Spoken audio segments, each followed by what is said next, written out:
Hi, my name's Brooke, and I want to share my story with you. In 2012, I was sick, physically and spiritually. I was also in constant, at times debilitating pain. I spent most of that year searching for answers, finding none. I can't begin to count the number of doctor visits, tests, nights I cried myself to sleep, desperate for something to change. Doctor bills started piling up and I sank deeper. God's promises just didn't seem to ring true for me. I believed Satan's lies that I just didn't deserve to be blessed by God, that this is just what life was for me. Towards the end of that year, Pastor Allen announced his tithing challenge. He said if we weren't blessed by giving to God first from what He gives us, that they would give our money back. I had been giving to the church, but only what I thought I could afford with all the bills I had to pay. But I decided to take that challenge knowing in my heart that it's God's will for us to tithe. It was difficult at first, but I trusted God. So the first week of January, my boss calls and says, I'm getting a raise. I knew in that moment that God was at work. So I increased my tithe and my joy increased.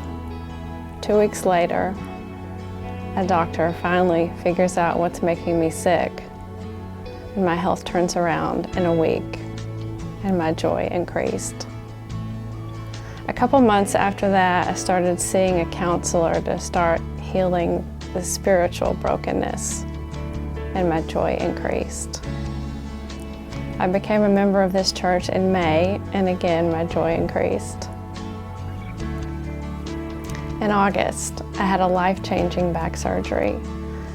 Now I'm pain-free and my joy has increased. While I was at home recovering from surgery, I get a call out of nowhere.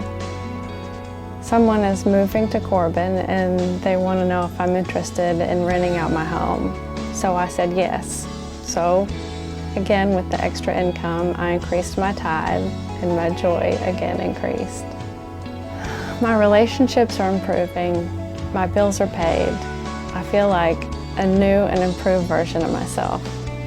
In Malachi 3, verse 10, God tells us, bring the whole tithe into the storehouse, so that there may be food in my house. And test me now in this, and see if I don't open the windows of heaven and pour out for you a blessing until it overflows. Trust Him with your life, your relationships, your finances, your health, all of it. God is always, always faithful to His word.